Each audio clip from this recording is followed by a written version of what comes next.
My name is Clara. I'm 30 years old, and I've been married to my husband, Mark, for 4 years. In those 4 years, the thing that has consumed my every thought is having a child. But it feels as if fate has been playing a cruel joke on me, letting me get pregnant 3 times, only to lose the baby each time. My first pregnancy was in our first year of marriage. I was overjoyed when I told Mark. He just smiled, said, "Okay, got it," and told me to get more rest. Then, he went right back to his late nights at the office and dinners with clients. He didn't seem to care much at all. That's when my mother-in-law, Brenda, insisted on moving in to take care of me. She said Mark was busy with work and that she would help me get my body in the best shape for the baby. I was touched at the time, thinking she genuinely cared for me. But just over 2 months into the pregnancy, I was hit with sudden, sharp abdominal pains and started bleeding. I was shaking with fear. I called Mark, but he said he was in an important meeting and told me to go to the hospital with his mother. Brenda helped me into a taxi, and we rushed to the emergency room. The doctor told me the baby couldn't be saved and that I needed a D&C procedure. Lying on that operating table, I couldn't stop the tears from flowing. My heart ached with pain and a deep sense of abandonment. Mark didn't show up at the hospital until the next morning. He was holding a coffee and a bagel. He just said, "You went through a lot," and that was it. The second pregnancy was in our second year of marriage. I became incredibly cautious, avoiding any heavy lifting and strictly following every dietary guideline I could find online. But Brenda was still there, brewing different kinds of herbal teas for me every day, insisting they were full of nutrients that would help. I didn't think much of it then. I assumed she just wanted me to have a successful pregnancy this time. I never expected that at just over 3 months, disaster would strike again. One night, I spiked a high fever and felt utterly weak. The next day, I miscarried. Once again, Mark wasn't there. He was supposedly on a business trip out of state. And once again, it was Brenda who took me to the hospital. She sat in the room sighing, complaining that my body just wasn't strong enough, and muttering about how other women don't have so many problems with pregnancy. Lying in that hospital bed, my heart felt like it was being shredded. I was grieving for another lost child, but I was also wounded by Mark's indifference. I couldn't understand why other husbands would be heartbroken to learn their wife had a miscarriage, while mine always seemed so detached. The third pregnancy was last year. By then, I had become somewhat numb, even afraid of getting pregnant again. But both our parents were pressuring us, and Mark said we should just try one more time, suggesting that maybe this time it would work out. Clinging to a final sliver of hope, I found myself pregnant again. This time, I quit my job to focus entirely on staying healthy at home. Brenda was still there, watching over me like a hawk, but the tragedy repeated itself. At 4 months pregnant, I lost the baby again. Mark was in town this time, but he claimed there was an urgent project at his company and, once again, sent his mother with me to the hospital. After the procedure, staring at the empty side of the bed next to me, I finally broke down and called him. "Mark," I sobbed into the phone, "do you even care about me at all? Do you care about our children? Why are you never here when something happens?" There was a long silence on his end before he finally said, "Clara, it's not that I don't care. I'm just really busy. Mom is there taking care of you. Isn't that the same thing? Don't overthink it. Just rest and get better." His words sent a chill through my heart. How could he say his mom being there was the same thing? I needed my husband's comfort and support, not to be handed off to my mother-in-law every time. 3 miscarriages, and every time, she was the one by my side at the hospital. The doctors always said it was likely due to my own health or an issue with the embryo, but something in my gut felt wrong. I'm a healthy person. I've never had any major health problems. Why did I keep miscarrying? And then I realized it. Before every miscarriage, Brenda would brew me all sorts of special teas and soups, forcing me to drink every last drop. I had never questioned it before, but after the third loss, the more I thought about it, the more suspicious I became. Could there have been something wrong with those drinks? Once that thought entered my mind, it was impossible to ignore. I didn't dare mention it to Mark. He would have accused me of being paranoid and would have immediately taken his mother's side. I couldn't tell my parents either. They were getting older, and I didn't want to worry them. I spent the next half year lost in a fog of suspicion and grief.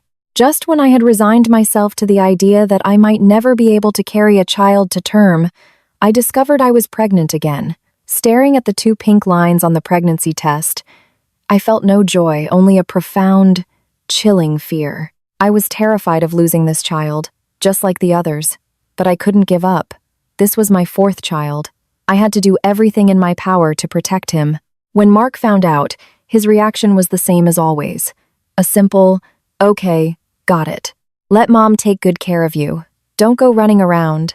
Brenda, on the other hand, was ecstatic. She packed her bags and moved back in that same day, announcing she would be with me 24/7. She started her old routine, brewing teas and making me special meals. But this time, as I looked at the concoctions she brought me, my stomach churned with anxiety. I couldn't be passive anymore. I had to find out the truth behind my 3 miscarriages. If it really was my body, I would accept it. But if someone was sabotaging me, I would never forgive them. After much thought, I decided to secretly install security cameras. When Brenda and Mark were out of the house, I placed one tiny camera hidden in a potted plant in the living room and another on a bookshelf in our bedroom. I had a friend buy them for me. They were small and hard to detect. The moment they were installed, my heart pounded with a mixture of nervousness and anticipation. I desperately wanted the truth, but I was terrified of what that truth might be. For the next few weeks, I acted as if everything was normal. I was obedient to Brenda, drinking what she gave me and doing as she said. But secretly, late at night when everyone was asleep, I would check the camera footage. For the first few days, there was nothing out of the ordinary. Brenda just cooked, cleaned, and took care of me. But I didn't give up. I knew a fox would eventually show its tail. Then, one night, when I was nearly 2 months along, it happened. I woke up in the middle of the night, thirsty. As I reached for my phone, I habitually opened the security camera app. The image on the screen made my blood run cold. I had been sleeping restlessly and woke up around 1 a.m., my mouth dry. As I grabbed my phone to use its flashlight, I instinctively clicked on the live feed from the living room camera. The screen showed the living room, dimly lit. My mother-in-law, Brenda, was awake. She was sitting on the sofa, holding a small paper packet. In the faint glow of the nightlight, she carefully poured a white powder from the packet into the glass of water I had left on the coffee table earlier. She stirred it with a spoon until the powder completely dissolved. My phone slipped from my hand and fell onto the thick carpet. My fingers trembled as I picked it up and replayed the footage, confirming I hadn't imagined it. What was that white powder? Why was she putting it in my water? Images of my 3 miscarriages flooded my mind. Before each one, Brenda had been there, brewing teas and bringing me water, insisting I finish it all. Were they all laced with this powder? Suppressing my panic, I crept out of the bedroom, wanting to see if Brenda was still in the living room. As I neared the door, I heard her on the phone, her voice a hushed whisper, but I could still make out a few chilling sentences. "Don't worry," she said. "I've already put it in. This time, she'll definitely lose it. As soon as she miscarries, you need to come back right away. I'll have a good talk with Mark, get them to divorce, and then you two can finally be together officially." I couldn't hear the rest. A loud ringing filled my ears, and my body went numb with cold. She had been poisoning me all along. My 3 lost children, it was all her doing. She did it so Mark would divorce me and marry someone else. Who was this you she was talking to? Did Mark have someone else? I couldn't bear to think about it. I quietly retreated to my bedroom, shut the door, and slid down to the floor, my back against the wood. The tears I had been holding back finally streamed down my face. 4 years of marriage. I had treated Mark and Brenda with all my heart, like my own family. And this is how they repaid me. The pain of 3 miscarriages, the physical trauma, the mental anguish, it was all part of their elaborate plan. I wiped my tears away, a single thought crystallizing in my mind. I have to protect this child, and I have to make them pay. In the days that followed, I pretended that nothing had changed, but every time Brenda handed me a glass of water or a bowl of her special tea, I found an excuse to get rid of it. If she offered water, I'd say my stomach felt upset, and I needed to get my own warm water from the kitchen. If she brought me tea, I'd say the smell made me nauseous and I couldn't drink it, then secretly pour it down the bathroom sink. Brenda didn't seem to suspect anything, though she often nagged. "Clara, you have to drink this. It's good for you. The baby needs the nutrients to grow strong." I would smile coldly to myself while putting on an obedient face. "Okay, Mom, I'll listen to you." Mark was the same as ever, leaving early and coming home late. Even when he was home, he barely spoke to me, his face always buried in his phone or hidden away in his office making calls. I used to think he was just a workaholic. Now I understood he was probably talking to his old flame. One evening, Mark came home a little earlier than usual. I decided to try and talk to him. I sat down beside him. "Mark," I started, "we've been married for 4 years. I've had 3 miscarriages. Don't you think something is strange?" Without looking up from his phone, he replied, "What's strange about it? The doctor said it's because you're not strong enough and there were issues with the embryos. Don't overthink things. Just focus on staying healthy." His indifference was a knife to my heart. "And what about the fact that you were never with me when it happened? It was always your mom at the hospital. Didn't that hurt you at all?" Mark finally put down his phone and frowned. "I already told you. I'm busy with work. I can't be with you all the time. Mom was there taking care of you, which is great. Why are you getting so emotional?" Emotional? Tears welled up in my eyes. "Mark, those were our children. I lost 3 of our children. Don't you feel anything?" He sighed. "I know you're upset. I'm not happy about it either, but it's in the past. There's no point in bringing it up again. The most important thing now is to protect this baby. Stop thinking about useless things." I looked at him, debating whether to tell him about the camera footage, but then I reconsidered. He was so cold towards me. He probably already knew what his mother was doing. He might even be in on it. I decided to test the waters. "Mark, I have a feeling there's something not right with the teas your mom makes for me. Do you think there could be something in them?" Mark's expression changed instantly. His eyes darted away. "What are you talking about? Why would Mom try to hurt you? She just wants you to have a healthy grandson for our family. Clara, I'm warning you, don't imagine things, and don't you dare say anything like that to Mom.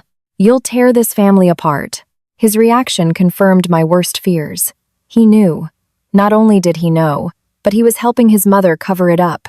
My heart completely shattered. This man, whom I had loved and given 4 years of my life to, had watched me lose our children again and again, and may have even been a part of it. I forced myself to stay calm. "You're right, Mark. I won't say anything to Mom. I just want you to know that this time, I will protect this child. No one is going to hurt him." Mark, likely thinking I was just making an emotional declaration, simply nodded and went back to his phone, ignoring me for the rest of the evening. I went back to our bedroom, opened my laptop, and saved the video of Brenda poisoning my water. I also took several screenshots of the key moments. This was my evidence. This was the capital I would use to settle the score with them. The following days, I was even more careful. I avoided anything Brenda gave me. If I couldn't avoid it, I would pretend to take a sip and then spit it out when she wasn't looking. I secretly bought my own prenatal vitamins and progesterone supplements, following my doctor's advice to keep myself and the baby as healthy as possible. But I underestimated Brenda's determination. Seeing that this pregnancy was lasting longer than the others, she became more aggressive. One day, I found an apple in the fruit bowl with a tiny pinprick on its surface. My heart skipped a beat. I immediately threw it away. I knew she must have injected something into it. This woman would stop at nothing to make me miscarry. I grew more and more frightened, terrified of what she might do next. I couldn't keep playing defense. I needed more concrete evidence, and I needed to get out of this terrifying house. I came up with a plan. I needed to save a sample of the powder from the water she gave me and have it tested. If the lab results showed something harmful, I would have everything I needed to expose her. I found a small, airtight plastic bag and hid it in my dresser drawer.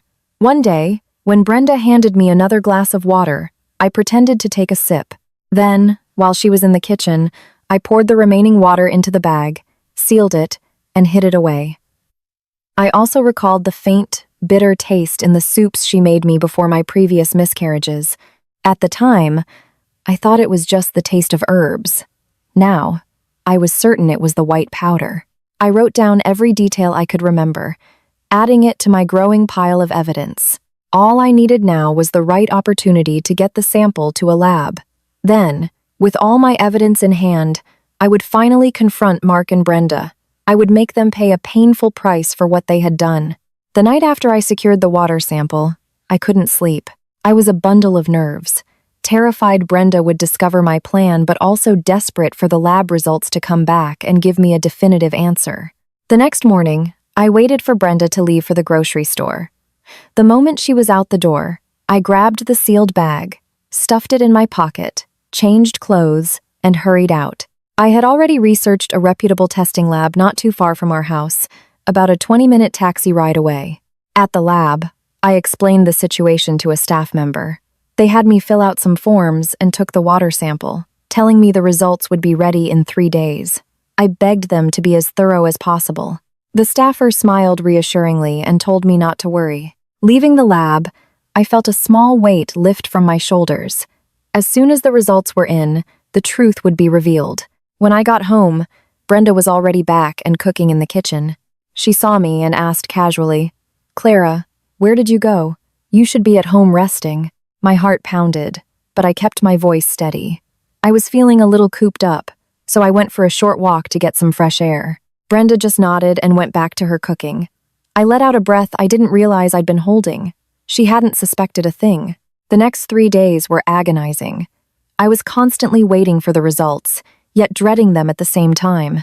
If there was something in the water, it meant Brenda had orchestrated all 3 of my miscarriages, and Mark had likely known, or even participated. The thought made me tremble. During those 3 days, Brenda continued her routine of offering me teas and water. I refused each time with a new excuse. She started to get impatient.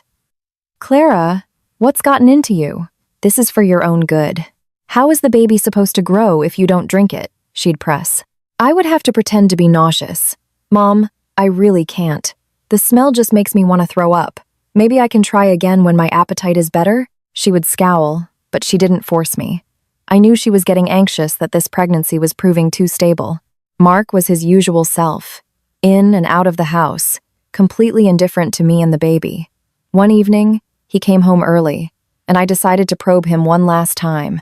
"Mark," I said, "I've been feeling unwell lately. Do you think I should go to the doctor for a checkup?" He frowned. "A checkup for what? You seem fine. Mom's here taking care of you every day. What could possibly be wrong? Don't just run to the hospital for every little thing. It's a waste of money." "A waste of money?" I scoffed internally. 3 of our children were gone, and he didn't care. Now I wanted a simple checkup, and he was worried about the cost. "Mark, are you even this baby's father?" His face darkened. "Clara, will you give it a rest? I told you, the other times were because of your health. It had nothing to do with me. You're pregnant now. Can you just stop with the paranoia and be reasonable?" His words were like daggers. Looking at his cold, uncaring face, I understood everything. This man had never truly loved me, nor had he ever truly cared about our children. On the afternoon of the 3rd day, the lab called. The results were ready. My heart leaped into my throat. I told Brenda I was stepping out to buy something and took a taxi straight to the lab. Holding the sealed envelope, my hands shook so badly I could barely open it. I took a deep breath and slowly unfolded the report. The words on the page made the world go black. The water sample tested positive for high concentrations of an abortifacient substance, commonly found in certain medications used to terminate pregnancies. Long-term ingestion by a pregnant woman would lead to miscarriage. Medication. It was crushed-up pills. I had seen something similar in TV dramas, a substance strictly forbidden for pregnant women. I never imagined Brenda could be so vicious as to use something like that on me. The truth behind my 3 miscarriages was finally out. The soups, the teas, the water she had been dosing them all. She had used this vile method to take my children from me, one by one. Holding the lab report, tears streamed down my face. My 4-year marriage, the agony of 3 lost pregnancies, it was all a lie. The 2 people I trusted most, Mark and Brenda had conspired to destroy me. I wiped my eyes, a fire of rage igniting within me. I couldn't let this go. I would make them pay. I wanted a divorce, and I would make sure Brenda faced legal consequences for her actions. When I got home, Brenda greeted me with a smile. "Clara, what did you buy? You were gone for so long." Looking at her hypocritical smile filled me with disgust. I threw the lab report on the table in front of her. "Mom, take a look at this. See what you've been putting in my water." Brenda picked up the report. As she read it, her face turned deathly pale, and her hands began to shake. She tried to feign composure. "Clara, what is this? I don't understand this technical stuff. When did I ever put anything in your water? You're framing me." "Framing you?" I let out a cold laugh and took out my phone. I played the video from that night. "See for yourself. This is you, putting a white powder into my water, and this lab report clearly states what was in it. You used this to make me miscarry 3 times. Faced with the video and the report, Brenda could no longer pretend. Her legs gave out, and she collapsed to the floor. "Clara, I'm so sorry," she wailed. "I didn't mean to. I was forced to do it." "Forced?" I stared at her. "Who forced you? Was it Mark? Were you two in on this together?" Just then, the front door opened, and Mark walked in. He saw the scene in the living room and frowned. "What's going on? What happened?" I turned to him and held out the report and my phone. "See for yourself, Mark. Your mother put abortion-inducing drugs in my water and caused my 3 miscarriages. Did you know about this? Were you a part of it?" Mark glanced at the evidence, and his face grew grim. He rushed to help Brenda up. "Mom, what is this all about? How could you do something like this?" Brenda clung to him, sobbing. "Mark, I did it all for you. That woman said that as long as Clara couldn't have a baby, you would divorce her and marry her. She promised to help you grow your business and make you a huge success. I just wanted you to have a better life. That woman, it was true. It was the person from the phone call." I turned to Mark, my heart filled with rage and despair. "Mark, who is she? What is your relationship with her? Have you been seeing her this whole time?" Mark's eyes darted around, unable to meet mine. "Clara, don't listen to my mom. She's just talking nonsense. We're just old friends. My mom. She just got confused and did something terrible. For the baby's sake, can you please forgive her this one time? Forgive her?" I stared at him in disbelief. "Mark, she murdered 3 of my children, and she's trying to kill the one I'm carrying now. How can you ask me to forgive her? And you really knew nothing? If you knew nothing, why were you never there for me? Why did you defend her when I told you I suspected something was wrong?" Mark was speechless, only able to stammer. "I really didn't know. I was just busy with work. Clara, I'm sorry. It's all my fault. I shouldn't have neglected you. Can you please give us another chance?" "A chance?" A bitter laugh escaped my lips. "I've given you too many chances. 3 miscarriages. I forgave your coldness and neglect time and time again, but you just pushed me further, trying to take my life. Mark, I want a divorce." Hearing the word divorce, both Mark and Brenda froze. Brenda scrambled towards me. "Clara, no, don't divorce. I was wrong. I'll never do it again. I'll take good care of you and the baby. Please, just forgive us." Mark chimed in. "Clara, don't be impulsive. A divorce isn't good for the baby, or for us. Can you please just think it over?" "I have thought it over," I said, my voice firm and unwavering. "I can't stay in this house for another day. You not only hurt me, you hurt my 3 unborn children. I will make sure you both pay a painful price for what you've done." With that, I turned and went to the bedroom to pack a few essentials. I had to leave this house of horrors and find a safe place to protect my baby. At the same time, I would start preparing for the divorce lawsuit, gathering even more evidence to ensure Mark and Brenda got the punishment they deserved. But I should have known they wouldn't let me go that easily. They blocked the door, refusing to let me leave, and even tried to snatch the evidence from my hands. I knew a difficult fight was just beginning. I walked to the front door with my packed bag, but just as I reached for the handle, Mark lunged forward and grabbed my arm. "Clara, you can't leave. What about the baby?" I wrenched my arm free. "The baby is mine, and he has nothing to do with you," I said coldly. He'll only be safe once I leave. If he stays in this house, you'll just end up killing him." Brenda rushed over to block the doorway, tears streaming down her face. "Clara, I know I was wrong. I really do. Please, just give me one more chance. I promise. I'll take good care of you and the baby. I'll never do anything foolish like that again." "A chance?" I looked at her deceitful face with pure disgust. "When you were murdering my children 3 times, did you ever think about giving me a chance? It's too late for apologies." "Clara, don't take it too far." Mark's face hardened, his tone becoming menacing. "Mom did it for my sake. She didn't have bad intentions. If you dare walk out that door, you won't take the baby with you, and you won't get a single penny from me." I let out a bitter laugh. "Mark, did you really think I married you for your money? You know exactly how much I've given for you over the past 4 years. As for the baby, I'm the one carrying him. He has nothing to do with you. I'll take him with me whether you like it or not." "You wish!" Mark stepped forward, trying to grab the bag from my hands. It contained the lab report, a backup of the video footage, my ID, and my bank cards. "All that evidence is fake. I won't let you take it out of here and spread lies." I clutched the bag to my chest and backed away. "Stay back, Mark. This is all real. Hard evidence. You can't get rid of it. I've already made multiple backups. Even if you take this bag, I can still sue you and your mother." Seeing Mark fail, Brenda rushed in to help, grabbing my other arm and pulling hard. "Clara, just listen to us. Stay here. Can't we just be a happy family?" Her grip was strong, and my arm ached. I struggled, shouting, "Let go of me! I will not live with venomous, cold-hearted people like you." In the middle of our struggle, my phone rang. It was my mom. I seized the opportunity. "It's my mother. If you don't let me go right now, I'm telling her everything and letting her deal with you." Mark and Brenda exchanged a look and hesitated. They knew my mother had a fiery temper.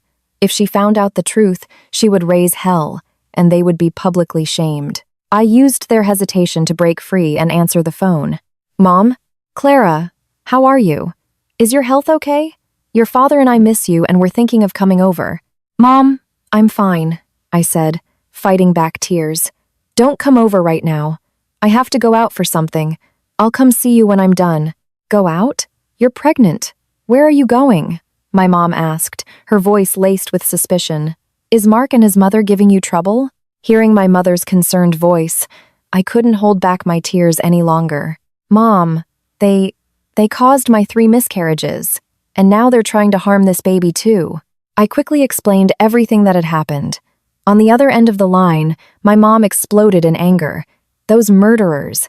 How could they be so cruel?" "Clara, don't be afraid. Your father and I are coming to get you right now. Wait by the door. Don't let them hurt you." After hanging up, I looked at Mark and Brenda. "My parents are on their way.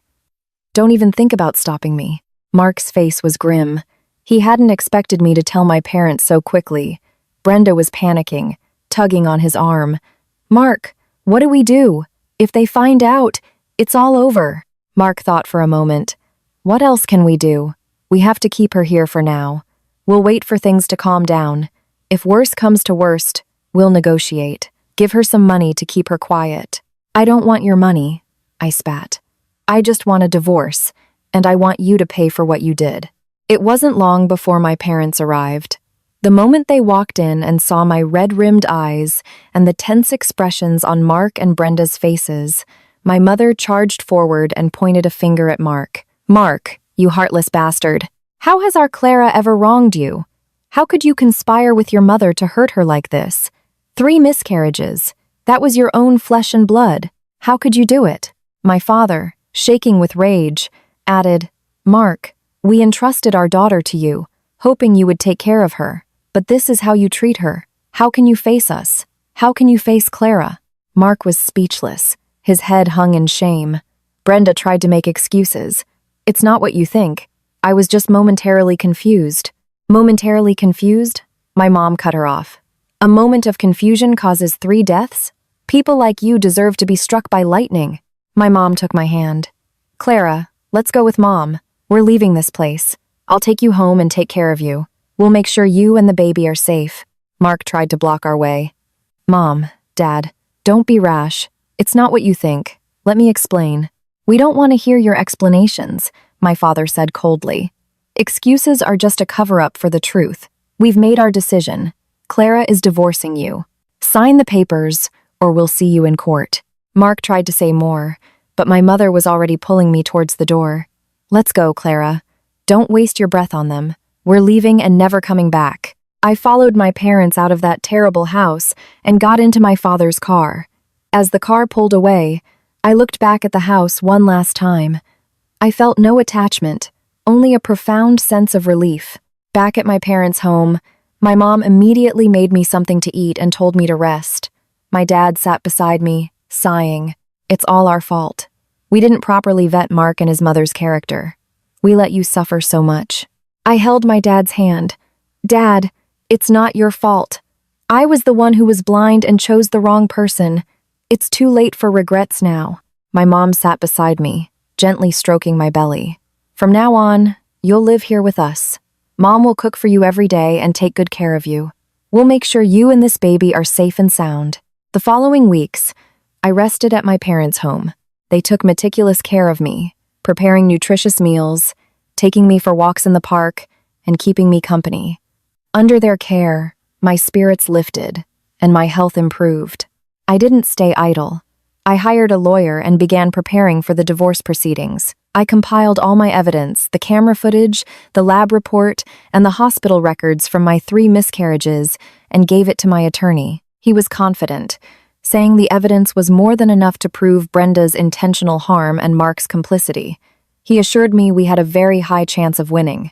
During this time, Mark called and texted me incessantly, apologizing and begging for forgiveness, asking me not to go through with the divorce. I blocked his number. I wanted nothing more to do with him. Brenda also called my mom, crying and pleading for her to persuade me not to escalate the situation. My mom yelled at her and hung up, never taking her calls again. One day, my lawyer called to inform me that Mark and Brenda wanted to negotiate a settlement. I thought about it and agreed, but on 3 conditions. First, I would get sole custody of the child after the divorce, with no visitation rights for Mark. Second, Mark had to compensate me $200,000 for emotional distress and physical harm. Third, Brenda had to face legal consequences for her actions and issue a formal apology to me. My lawyer relayed my terms. Initially, they refused, calling them too harsh, but my lawyer made it clear that if they didn't agree, we would proceed with the lawsuit. In that scenario, Brenda would not only have to apologize and pay damages, but would also likely face prison time for assault. Mark, due to his affair, though I had no direct proof, my lawyer could build a case, and his role in the cover-up could lose everything in the divorce and have his reputation destroyed. After weighing their options, they finally agreed. On the day of the negotiation, I went to the law firm with my parents and my lawyer. Mark and Brenda were already there. Brenda looked gaunt and exhausted. Her hair had turned gray. When she saw me, she walked over and bowed deeply. Clara, I'm so sorry. I was wrong. I shouldn't have harmed you and your children. I shouldn't have done such a monstrous thing. I will never do it again. Please, forgive me. I looked at her, my heart a frozen lake. I accept your apology, but I can never forgive you. You harmed me and my children. That's a debt I will never forget. Mark then approached me. Clara, I'm sorry. It's all my fault. I shouldn't have neglected you or helped my mom cover up the truth. I'll transfer the settlement money to you as soon as possible. As for the baby, can I see him sometimes? No, I said coldly. The moment you chose to help your mother hide the truth, you forfeited your right to be his father. You are not to disturb our lives ever again. Mark's eyes filled with guilt and regret, but he didn't argue. Under our lawyer's supervision, we signed the divorce agreement. Mark transferred the $200,000 on the spot, and Brenda provided a written letter of apology. Walking out of the law firm, I took a deep, cleansing breath. A massive weight had finally been lifted from my soul. My 4-year nightmare of a marriage was over. I was finally free from the shadow of Mark and Brenda and could start a new life. But I soon discovered that things weren't going to be that simple. The woman Brenda had been so desperate for Mark to marry his old college flame suddenly appeared, looking for me. In the days following the divorce, Life at my parents' home was peaceful. With their constant care, my pregnancy progressed smoothly. The baby was healthy and active, and every checkup was perfect. I thought I had finally escaped the shadow of Mark and Brenda and could peacefully await my baby's arrival. Then, one afternoon when I was about 6 months pregnant, I was taking a walk in the local park when a well-dressed, elegant woman stopped me. She looked to be in her early 30s, very beautiful, but her eyes held a complex, probing look. "Hello," she said. "Are you Clara?" I was taken aback but nodded. "I am. And you are?" "My name is Jessica," she said. "I'm a friend of Mark's." The name Jessica sounded vaguely familiar. Then it hit me it was the name I'd heard Brenda mention on the phone. This was Mark's old flame. The woman Brenda was willing to destroy my life for. My defenses went up immediately. "Mark and I are divorced," I said icily. "We have nothing to talk about." I turned to leave. "Clara, wait," Jessica said, stepping in my path. "I'm not here to plead their case. I'm here to apologize to you. And there's something I need to tell you." I stopped and looked at her, confused. "Apologize? Why are you apologizing to me? And what do you have to tell me?" Jessica sighed. "Let's find somewhere to sit. It's not convenient to talk here." I hesitated for a moment but eventually agreed. We went to a nearby coffee shop and found a quiet table by the window. After the waitress brought us water, Jessica began. "Clara, first of all, I need to say I'm sorry. Although I didn't ask Brenda to do what she did, I know I'm not entirely blameless. If it weren't for me, she never would have done those terrible things and caused you to lose your 3 children." I stared at her, utterly bewildered. What is all this about? What exactly is your relationship with Mark? Jessica took a sip of water. "Mark and I were college sweethearts," she explained. "We were each other's first love. We broke up because of a misunderstanding. I went abroad for graduate school, and he got married soon after to you. About 3 years ago, I moved back to the States and ran into Mark by chance. We talked, cleared up the old misunderstanding, and he told me he still had feelings for me. He said he only married you because of family pressure and that he didn't love you. At the time," she continued, "I had no intention of breaking up your marriage. I had my own life, my own fiancé. But somehow, Brenda found out about Mark and me. She came to me and said she never liked you, that you couldn't give the family an heir. She told me that if I agreed to be with Mark, she would find a way to make him divorce you. I refused her on the spot. I told her I was engaged and that nothing could happen between me and Mark. But Brenda wouldn't listen. She said she would handle it herself and find a way to make you leave him. I never, ever imagined she would resort to such a monstrous method, poisoning you to make you miscarry. A few days ago, Mark found me. He told me you two were divorced and that Brenda might face legal trouble for what she did. He wanted me to be with him, said he'd already told my fiancé everything, and tried to break us up. That's when I learned the full extent of the horrible things Brenda had done. I feel incredibly guilty. If it wasn't for me, you wouldn't have suffered so much. So I came to find you today to apologize, and also to tell you that I've cleared things up with my fiancé. We're still together, and I have explicitly rejected Mark. I told him it's impossible between us. Listening to her story, I was overwhelmed with a mix of emotions. So, the root of all my suffering was Mark's lingering attachment to his first love and Brenda's obsessive, selfish scheming. While Jessica wasn't directly involved in harming me, her existence had been the catalyst for Brenda's madness. But I could tell she was being sincere. Her eyes were filled with genuine guilt. The fact that she came to me to apologize and had rejected Mark proved she wasn't a bad person. "Thank you for telling me all this," I said. "The main responsibility lies with Mark and Brenda. It's not really your fault. You don't have to feel so guilty." "But it's still connected to me," Jessica insisted. "Clara, don't worry. I've made it clear to Mark that I will have no further contact with him. In fact, I've gathered some evidence of his infidelity during your marriage. If you need it for any further legal action, I can give it to you. It might help you secure a better outcome." My interest was piqued. Although I was already divorced and had received a settlement, Brenda's actions constituted a criminal offense assault. I had no intention of letting her get away with it. If I had Jessica's evidence, perhaps both Mark and Brenda would face stricter penalties. I nodded. "Okay, thank you.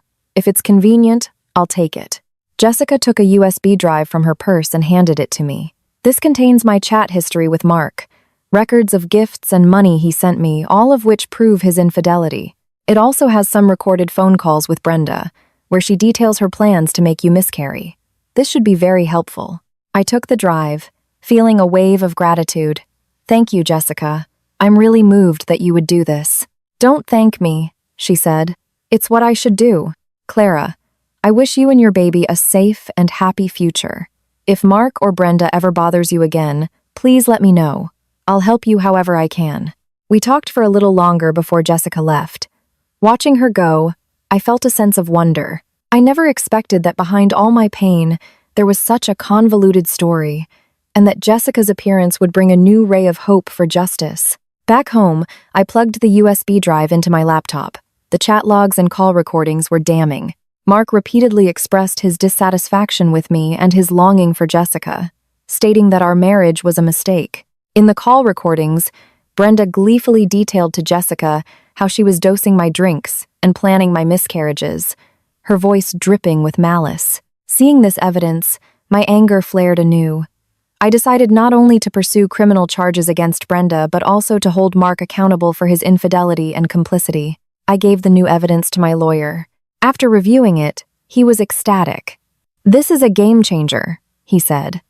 "With this, we can not only sue Brenda for felony assault, but we can also sue Mark for marital misconduct.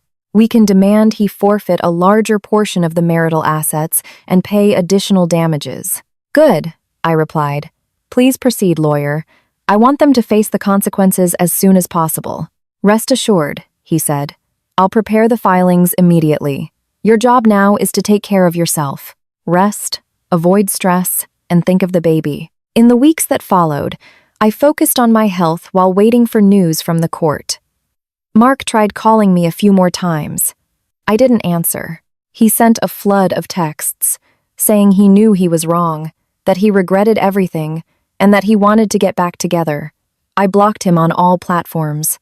Brenda also tried to contact me through my mother, begging me to drop the lawsuit and offering more money. I ignored her completely. I didn't want her money. I wanted justice. When I was just over 7 months pregnant, the court date was set. Due to my condition, I didn't have to appear in person. My lawyer represented me fully. My parents stayed with me at home, anxiously awaiting the outcome.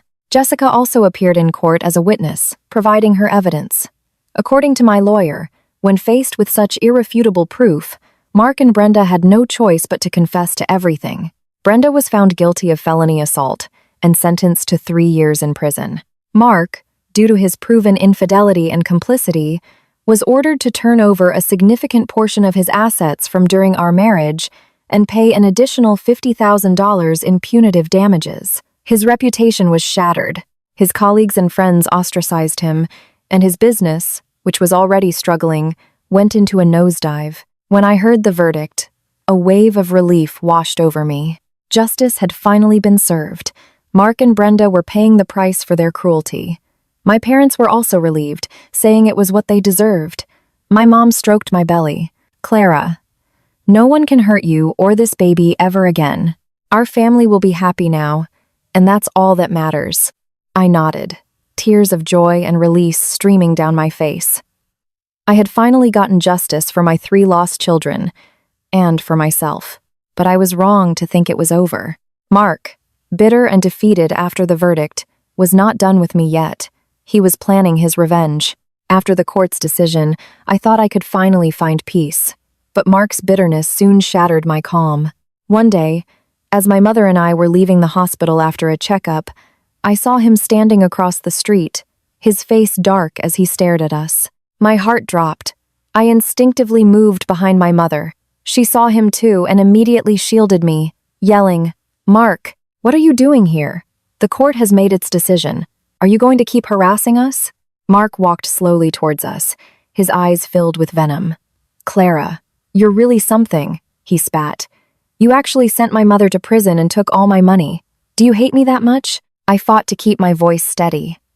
"Mark, you got what you deserved. You and your mother were the ones who hurt me and my 3 children. You have no one to blame but yourselves." "What we deserved?" Mark sneered. If it wasn't for Jessica, if my mom hadn't been so impatient, none of this would have happened. Don't think you've won, Clara. I'm telling you, I'm not going to let this go. My mother was shaking with rage. Mark, have you no shame? You were the ones who wronged Clara, and now you're trying to blame her? I'm warning you, leave now, or I'm calling the police. Mark was unfazed. His gaze shifted to my pregnant belly, a sinister glint in his eyes. You think you're safe just because you're having that baby? I'm telling you, that child won't have an easy life either. His threat enraged me. I stepped forward.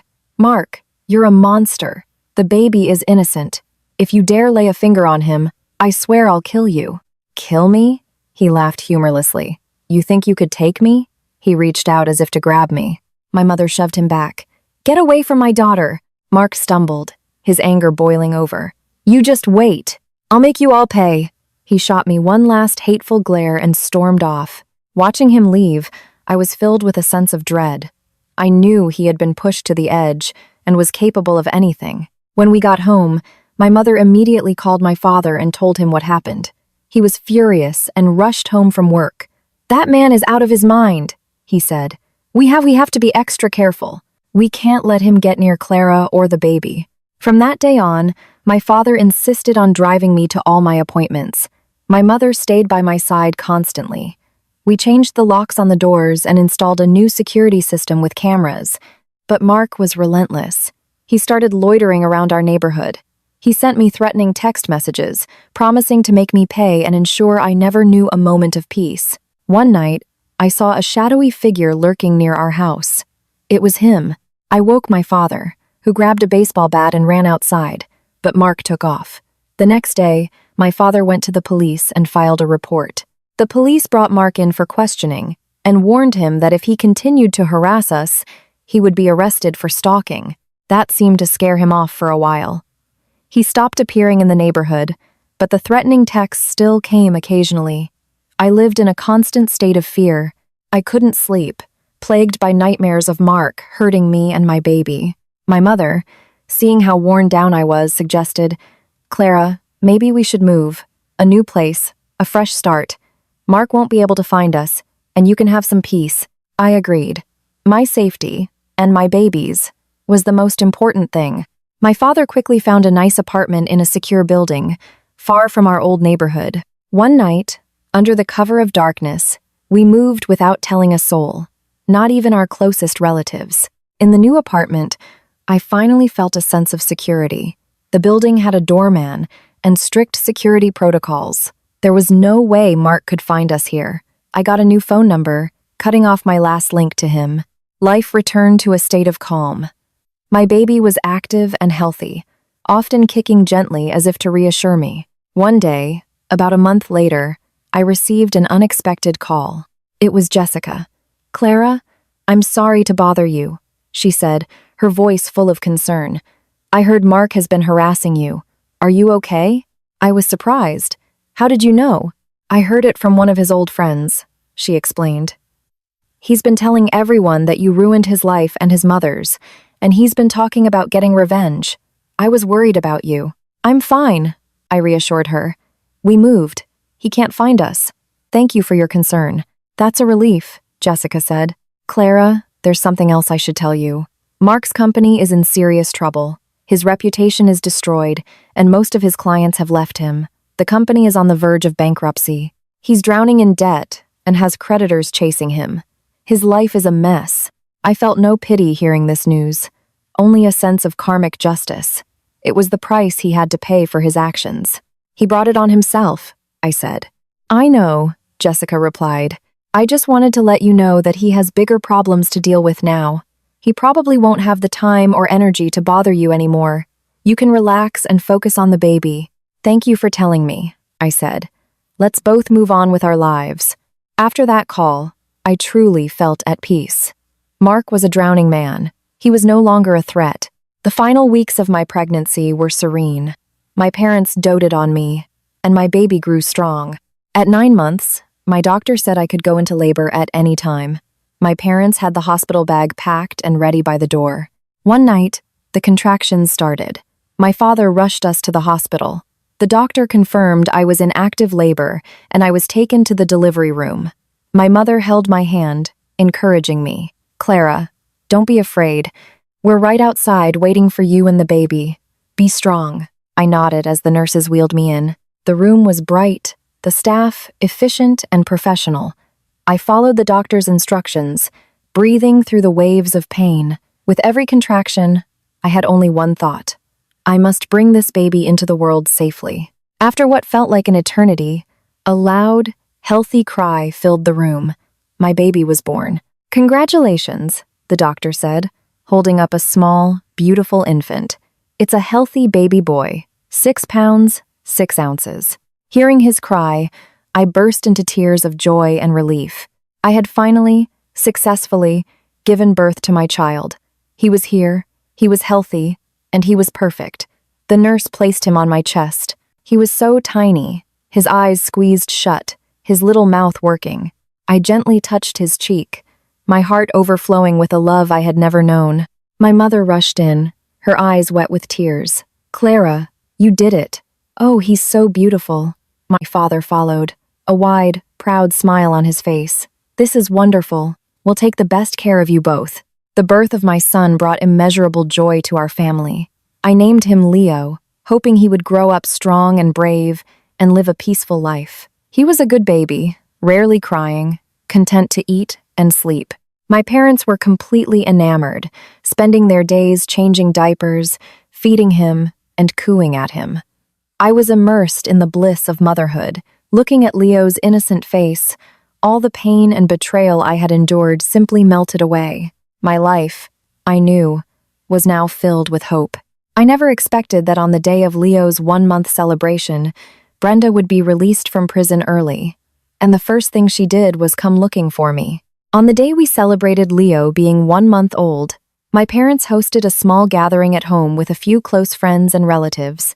Everyone crowded around Leo, cooing over how cute he was and wishing him a long, healthy life. I looked at the warm, happy scene, my heart full. The saga with Mark and Brenda felt like a distant nightmare. But as the party was winding down, the doorbell rang. My mom went to answer it and let out a sharp gasp. "What are you doing here?" My heart sank. I walked to the door and saw Brenda standing there. She was dressed in drab, worn-out clothes, her hair was a mess, and her face was sallow. She looked years older, a shadow of her former self. Her eyes were fixed on Leo, who was in my arms. Her expression was a painful mix of longing, guilt, and a greed I couldn't quite place. "I came to see my grandson," Brenda said, her voice raspy as she tried to push her way inside. "He's our family's flesh and blood. I have a right to see him." My father quickly blocked her way, his face livid. "Brenda, you have some nerve showing up here. You caused Clara to lose 3 children, and now you want to get your hands on Leo? Get out of here before we call the police." "I don't want to harm him," Brenda cried. "I know I was wrong. I thought about it every single day in prison. I want to make it up to Clara. I just want to see my grandson. Just one look, and then I'll leave." Our guests gathered around, whispering among themselves. Some looked at Brenda with pity. Others said she got what she deserved and shouldn't be allowed near the baby. I clutched Leo tighter and took a step back. "Brenda, you have no right to see him," I said coldly. "When you were taking my children from me, did you ever think this day would come? Leo is my son. He has nothing to do with your family." "How can you say that? He has our family's blood in him," she cried, trying to shove past my father. "He's my only grandson. I have to see him." My mother was shaking with anger. "Brenda, have some decency. Your family is the one who wronged Clara, and now you want to claim her son? Not a chance. Leave now, or we are calling the police." But Brenda wouldn't listen. She started wailing at the door. "I want to see my grandson. If you don't let me see him, I'll wait here until you do." Her shouting startled Leo, and he began to cry. I rocked him gently, my heart aching for him and my hatred for Brenda deepening. "Stop it!" I yelled at her. "You're scaring my son. Leave now, or I swear I will call them." Seeing Leo cry, Brenda quieted down a little but still refused to leave. "Just one look. I'll leave right after. Clara, I know I was wrong. I'll get on my knees and beg for your forgiveness. And to my shock, she dropped to her knees on the doorstep and bowed her head to the ground. Clara, I'm sorry. I was wrong. Please, just let me see my grandson. Just once. Our guests were stunned. A few started to soften. Clara, maybe just let her have a quick look. She seems so pathetic. I looked at the kneeling woman, but I felt no sympathy. Her current misery was a direct result of her own cruelty. When she was tormenting me, did she ever show an ounce of pity? No, I said firmly. I will not allow my child to have any contact with the person who harmed his 3 older siblings. Brenda, get up and leave, or I'm calling the police right now. I took out my phone and held it up. Seeing that I was serious, Brenda finally seemed to understand. She slowly got to her feet. She looked at Leo in my arms, tears streaming down her face. Clara, I really know I was wrong. I regret it every day. I regret listening to Mark. I regret hurting you. Please, just give me one more chance to make it up to you. Make it up to me? I laughed bitterly. How? Can you bring my 3 unborn children back to life? Can you erase the pain I went through? Brenda, don't waste your breath. I will never forgive you, and I will never let you see Leo. Don't ever come here again. We are done. Brenda opened her mouth to say more, but my father had already dialed 911 on his phone. If you don't leave now, I'm pressing call. Brenda looked from my father's determined face to Leo in my arms. Finally, with a deep sigh of defeat, she turned and walked away. As she left, she kept looking back, her eyes filled with a mixture of regret and longing. Watching her go, I felt nothing. I knew my decision was harsh, but I had to protect Leo from any possible harm. After our guests left, my mom held Leo and said, "That woman has no shame. How dare she come back here?" My dad added, "We have to be even more careful from now on. We can't let her find us again." I nodded. I know. We'll have to be more vigilant when we go out. For a while, life was quiet. Brenda didn't show up again, and I began to hope she had finally given up. I thought we were finally free, but I was wrong. Half a month later, she found me again, and this time, she had Mark with her. I was at the neighborhood park with Leo, enjoying the afternoon sun, when I saw Brenda and Mark walking towards me. Mark looked even worse than before. His hair was unkempt, his clothes were wrinkled, and his eyes were hollow with despair. My heart leaped into my throat. I quickly picked up Leo and turned to leave, but they hurried to block my path. "Clara, wait," Mark said, his voice hoarse. "We don't mean any harm. We just want to see Leo." "I've already told you. Leo has nothing to do with you," I said, holding my son protectively. "Stop bothering us." Brenda looked at Leo, tears welling up in her eyes. "Clara, we really mean no harm. Mark is not doing well. His company went bankrupt, he's deep in debt, and creditors are after him. He just wants to see his son, to find a reason to keep going." "I don't care how he's doing," I said coldly. "That has nothing to do with me. You two brought this on yourselves. Now get out of my way before I call the police." Mark stared at Leo in my arms, his eyes full of longing and guilt. "Clara, I know I was wrong. I'm sorry for what I did to you, and for our 3 lost children. I regret it every single day. I live in constant pain and self-loathing. Please, just let me hold him. Just for a moment." "No," I refused without hesitation. "You have no right to hold him. You stood by and watched as I lost 3 of our children. Now you want to play the father? It's too late." "Clara, I know I'm not worthy," Mark sobbed. "But Leo is my son too. I'm his father. I have a right to see him, to hold him." "You are not his father," I shot back, my voice rising. "The moment you chose to help Brenda cover up her crimes, the moment you watched me suffer and did nothing, you lost the right to be a father to any child." Our argument scared Leo, and he started to cry again. I tried to soothe him, my heart racing with anger and anxiety. "Stop it," I shouted at them. "You're scaring my son. Leave now or I'm calling the police." I fumbled for my phone. Seeing me about to make the call, they finally backed down. Brenda pulled on Mark's arm. "Mark, let's go. Let's not bother them anymore." Mark looked at Leo one last time, tears streaming down his face. "Clara, please take good care of him. Help him grow up strong and healthy. I won't bother you again." He turned and walked away with Brenda, looking back over his shoulder with an expression of utter despair. Watching them go, I felt a strange mix of emotions. I hated them, but seeing them in such a pathetic state didn't bring me the satisfaction I thought it would. Perhaps this was true justice. When I told my parents what happened, my mother was furious. How dare they? Next time, we call the police immediately. My father warned me to be even more careful when going out. I promised I would be. True to his word, Mark and Brenda never appeared again. I thought we were finally, truly free. But a month later, I received news of Mark's death. It was a police officer on the phone. They had found Mark in an abandoned warehouse. He had taken his own life. They found my contact information on him and were calling to notify me. The news left me stunned. I felt no grief, only a strange, hollow emptiness. He had hurt me terribly, but he was still Leo's biological father. The officer told me Mark had left a letter. In it, he wrote about his deep regret for everything he had done. He was sorry for hurting me, for our 3 lost children, and for failing to be a good husband and father. He said he owed me a debt he could never repay in this life, and that he would have to atone for it in the next. He asked me to take good care of Leo, to raise him to be a good, responsible person, unlike himself. After the call, I held Leo close. "Leo," I whispered, "your father is gone. He made many mistakes, but he has now paid for them. Mama just wants you to grow up to be a happy, healthy, kind, and honest man." The news of Mark's death was a devastating blow to Brenda. Her health deteriorated rapidly. I heard she moved back to her hometown, living out her days alone, consumed by guilt and grief. I never sought out more information about her. Her fate was her own to bear. My world now revolved around Leo. My parents were my pillars of support, and our little family was happy. Leo grew bigger every day, a bright and loving child.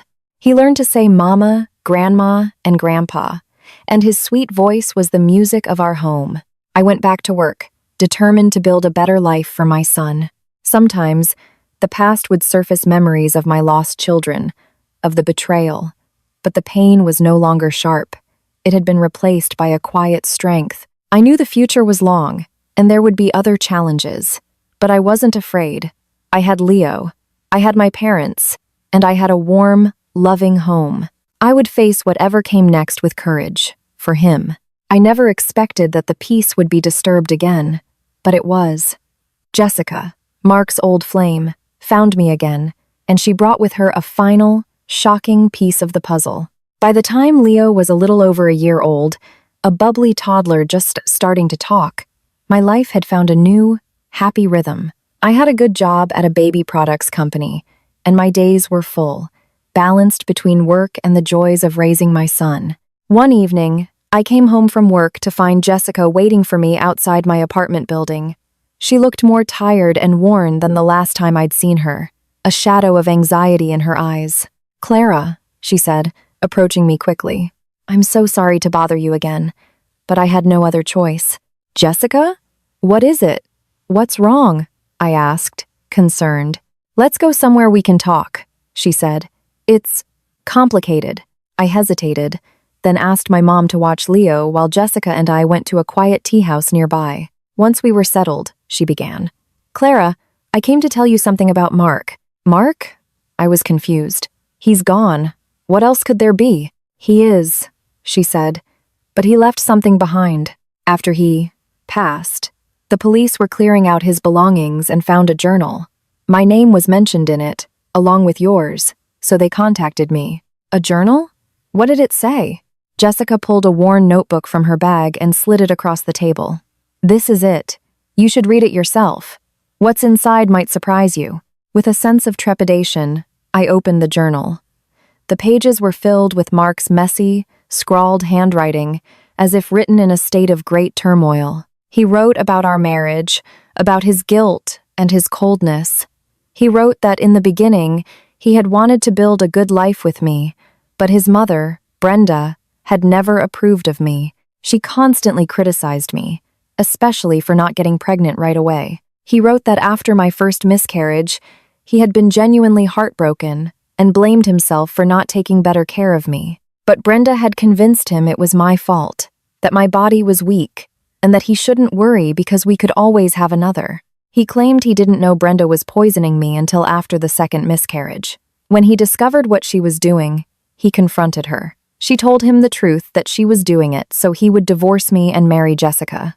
He was furious and threatened to cut ties with her, but she threatened to kill herself if he did. Mark, in his words, was a dutiful son and couldn't bear the thought of his mother dying, so he chose silence. He helped her hide the truth. He wrote that watching me suffer after each loss filled him with an unbearable guilt. He wanted to confess, to end the marriage to protect me, but he was a coward. He was afraid I would hate him, and he was afraid his mother would follow through on her threat. Then, he reconnected with Jessica, and his hope for a different life was rekindled, which made him more complacent about Brenda's actions. He never expected Jessica to reject him and to give me the evidence. After the court case, with his business ruined, his mother in jail, and drowning in debt, he felt his life was over and chose to end it.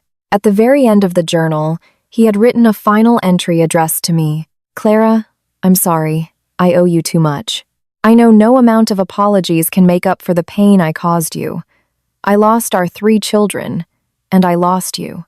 This is the punishment I deserve. Please, take good care of Leo. Let him grow up to be a good man, not a weak, selfish coward like me.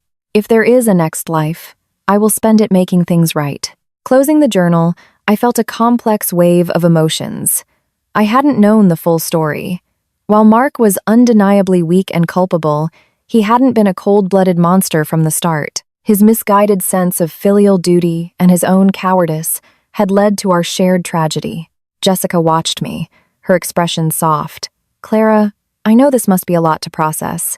I wanted you to see it so you would know. He did regret it. He wasn't trying to hurt you from the beginning. He was trapped. Thank you for showing me this," I said quietly. To be honest, I stopped hating him a long time ago. He's already paid the ultimate price. "There's one more thing," Jessica said, hesitating. "Brenda is very ill. She has a terminal illness and is in the hospital. She has no one to look after her. She sent a message through a mutual acquaintance. She wants to see you one last time. She wants to apologize and she wants to see Leo again." My blood ran cold.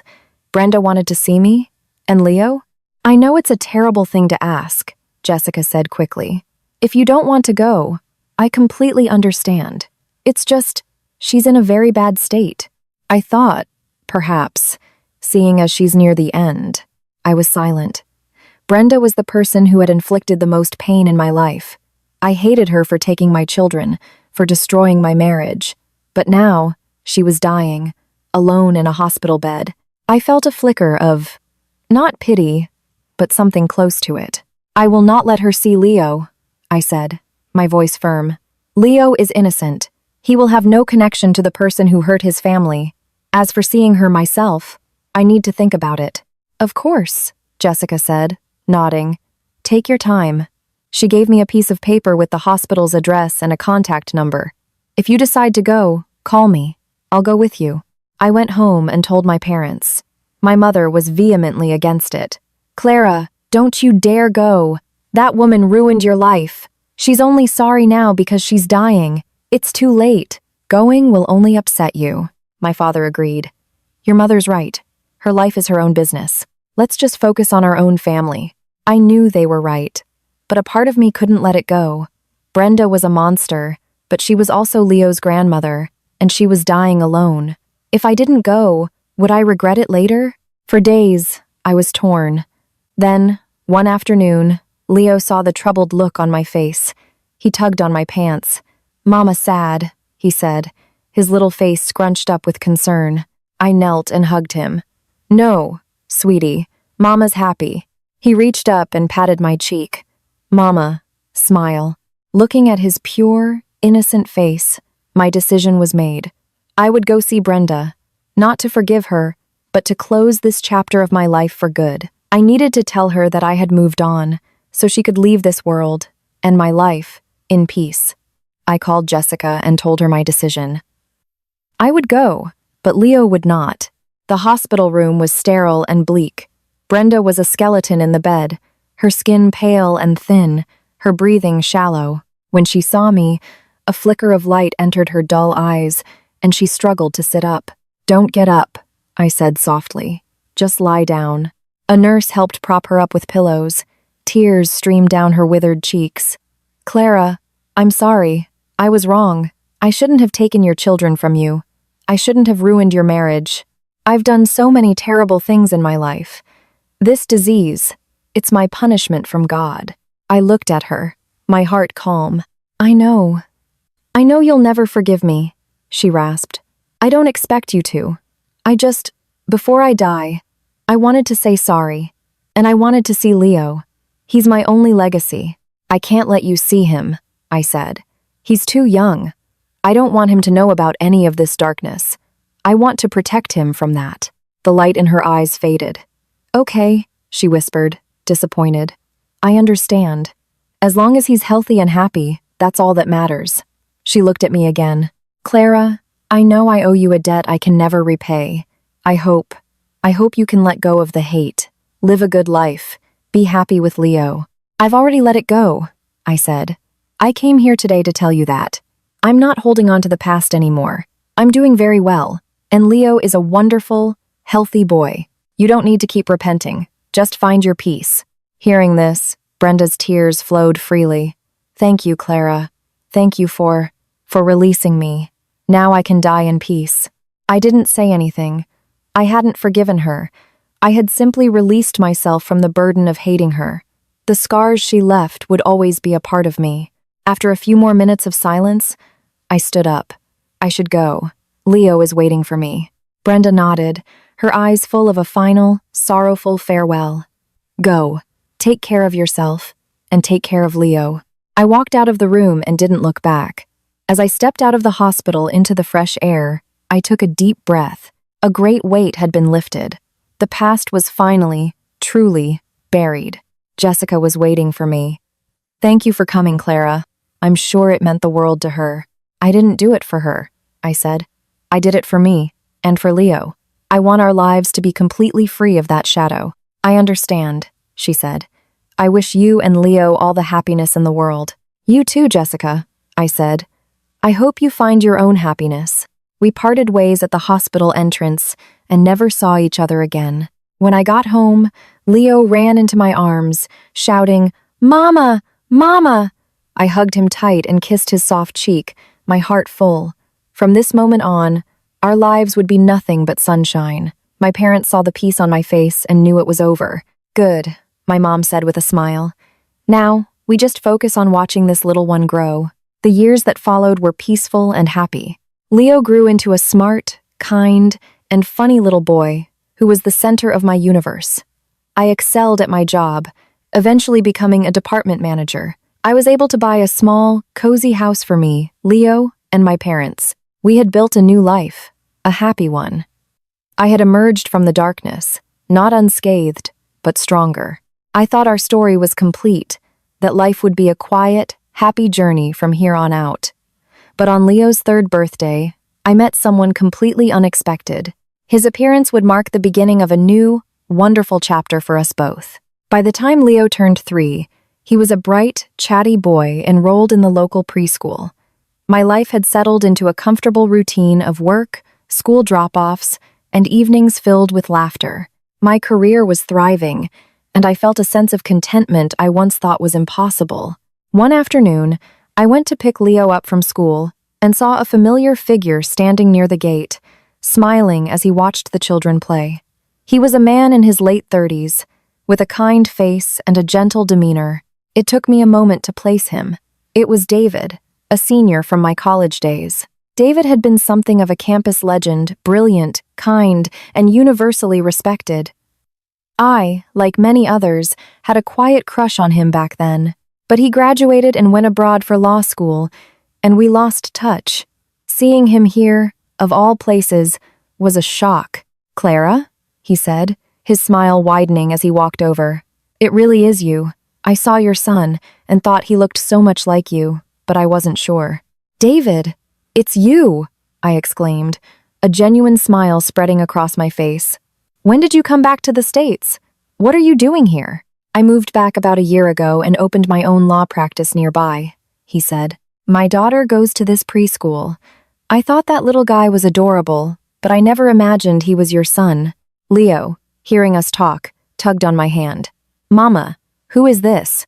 Leo, this is Mama's old friend from college, Mr. David, I said. Say hello. Leo gave a polite, hello, Mr. David. David crouched down to his level, ruffling his hair gently. Hello, Leo. You're a very handsome young man.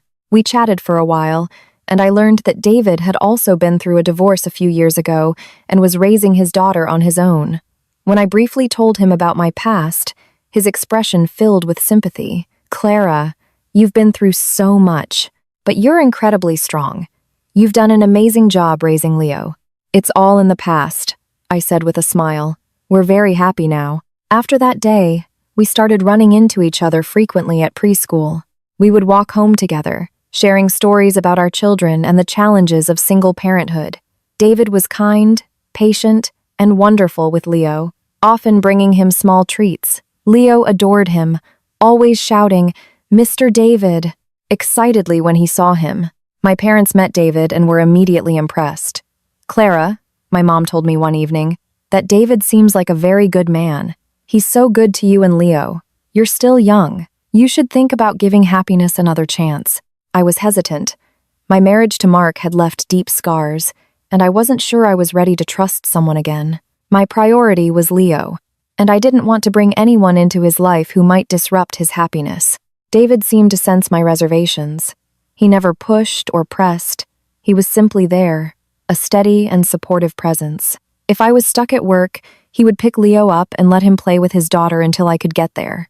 Once, when I was sick with the flu, he brought over medicine and groceries, cooked a simple dinner for us, and read Leo a bedtime story. Watching him move around my kitchen, so capable and caring, I felt a warmth spread through my chest that had been dormant for years. That evening, after Leo was asleep, David sat with me. Clara, he said, his voice serious but gentle. I know you've been hurt, and you're cautious about relationships. I have been, too. But my feelings for you are real. I'm not just looking for a fling. I truly want to build a life with you and Leo. I promise I will always treat him as my own son and take care of you both. Can you give me a chance? Looking into his sincere eyes and thinking of my sleeping son in the next room, my walls finally came down. I couldn't let the shadows of the past dictate my future. David was a good man. He deserved a chance. We deserved a chance. I nodded, tears of relief and hope filling my eyes. Yes, David, I'd like that very much. He took my hand, his grip warm and firm. Thank you, Clara. I won't let you down. And he never did. David became a fixture in our lives, a loving partner to me, and a devoted father figure to Leo. He played games with him, taught him how to ride a bike, and helped him with his preschool projects. Our two single-parent households slowly and naturally blended into one. Leo started calling him Dad, a word that filled my heart with joy every time I heard it. A year later, David proposed. We didn't have a large wedding, just an intimate ceremony with our closest family and friends. At the reception, David held my hand and told everyone, I promise to spend the rest of my life making Clara and Leo happy and safe. Leo, dressed in a tiny suit, ran up and hugged both of us. Mama and Dad are getting married, he cheered, and the room erupted in applause. Today, Leo is 5 years old. He is a happy, confident first grader. David's law practice is flourishing, and our family is filled with love and laughter. I sometimes think back on the dark years, on my lost children, on the pain and betrayal, but the memories no longer have the power to hurt me. They are scars that remind me of how strong I've become, and how precious the happiness I now have truly is. Mark and Brenda got the fate they deserved, and I, after walking through fire, found my own heaven. David often tells me, let the past be the past. All that matters is our present. And he's right. I have a loving husband, a wonderful son, supportive parents, and a life I built myself. I have everything I ever wanted. To anyone who has faced similar darkness, I want to say this. Do not give up hope. Do not close your heart. Be strong, Be brave, and know that you have the power to walk out of the shadows and into the sun. Every kind soul deserves to be treated with tenderness, and the wounds of the past will eventually become badges of honor on your journey to a brighter future. And with David and Leo by my side, I know my future is very bright indeed.